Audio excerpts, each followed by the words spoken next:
This is John from Electromaven. I've decided to put together a series of simple how-to videos dealing with audio projects.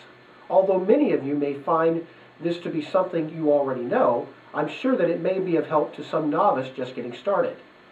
This how-to is putting a set of speakers in series. Okay, let's get started. One of the things you need to know about speakers is that they are polarized. A speaker normally has a positive and negative side, either a plus or a minus. In this particular case, the terminals are the same size. I don't know if you can see very well there, but there's a minus here and a plus there that's imprinted into the little board that these sit on. I've tried and done a sloppy job of this, but you can see the plus there and the minus there. In other manufacturers, what they will do is make the positive side larger, the negative side smaller. In this particular case, this one's longer, this one's shorter.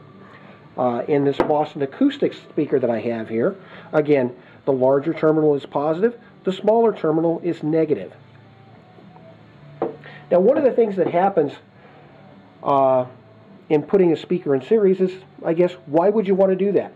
Well, suppose you have a circuit that requires 8 ohms, and you have two 4-ohm speakers laying around. Well, that's fine. You can still do it. But what you have to do is put the speakers in series in order to do that. What series means is that you're combining resistance to increase the value. Wiring is very simple. In this particular case, it is attaching the negative lead to the negative on one speaker, the positive lead to the positive on another speaker, both of the negative and positive going back to your signal source.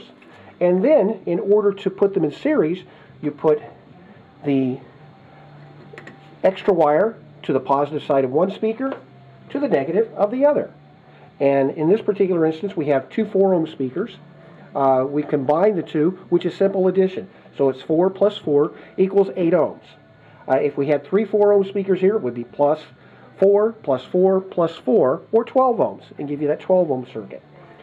In a few minutes, we'll talk about parallel, which is something a little different, which actually divides the amount of resistance that you have.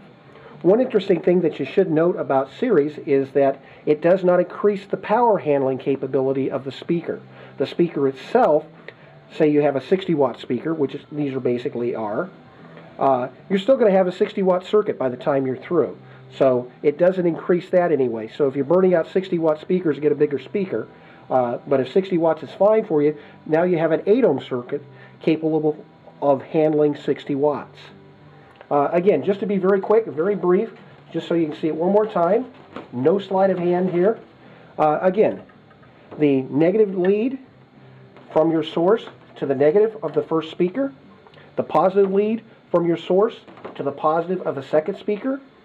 Then you need to link the wire to go between the two. It would go positive to negative, and now what happens is the energy from your source comes through one wire, comes back through the speaker, goes through here, comes back, and returns to the source. And that's putting a pair of speakers in series.